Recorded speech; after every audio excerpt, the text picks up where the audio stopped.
Good morning. This is Debra Hampton, and I'm teaching you about integrated management systems simplified. I just want to talk with you about how you can do this. Do an integrated management system. It is so simple. Let's look at our first slide here. Because of NXSL, all modern standards are using the same format. There are 10 clauses in all of the new standards. It has simplified our approach to implementation and maintenance. It really opened our eyes to how much was common from system to system. Technically, the major changes in all standards are in Clause 8, where the operational controls are. But it's still, no matter what Clause 8 is, it is the mitigation for the clauses for what you have found in risk management in Clause 6.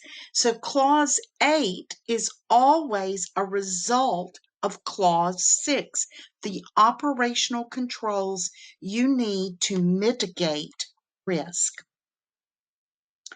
Every standard with the new NXSL format has a process for setting objectives, and it's the exact same process. Clause 4 feeds Clause 6. 4.1 are the issues that could adversely affect the quality management system,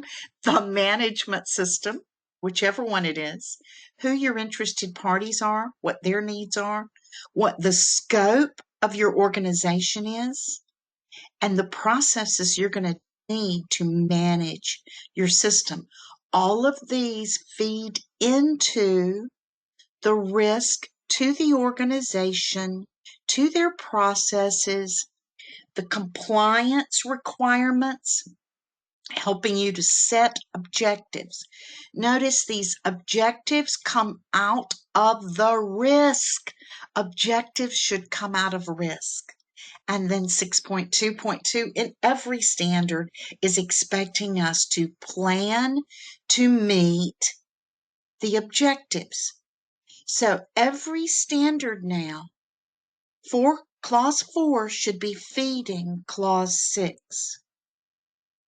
In every standard, your support clauses should be very similar. Every NXSL standard starts with a resource management expectation. How are you going to know what the resources are needed? And then how are you going to meet them? Everyone has competence. The competence assessment, notice this does not say what training are you doing. It says, how do you know if someone is competent? How do you assess competence? Awareness, there's some form of awareness in every one of our new standards. Every standard is requiring us to communicate internally as well as externally. Most of them are expecting some kind of participation, and all of them look at control of documented information. Clause 5, leadership, it's almost word for word the same. So your leadership needs to understand their roles. Clauses 9, monitor, measure, and evaluate, and then improvement. I'm going to take this opportunity to emphasize that Clause 10 is not named corrective action. Instead, 10.2 is named corrective action. So if you are not addressing 10.1 and 10.3 in the standard, you have not covered the improvement requirements of the standard. So clauses 9 and 10 include all phases of improvement. NXSL gave us 10 clauses, the same, making it easy for us to integrate a management system. Clause 4 tells us who we are. 5 tells us how we are led. 6 is how we plan, using our risk to set our objectives. 7 is what support we need. 8 is the mitigations, the operational controls.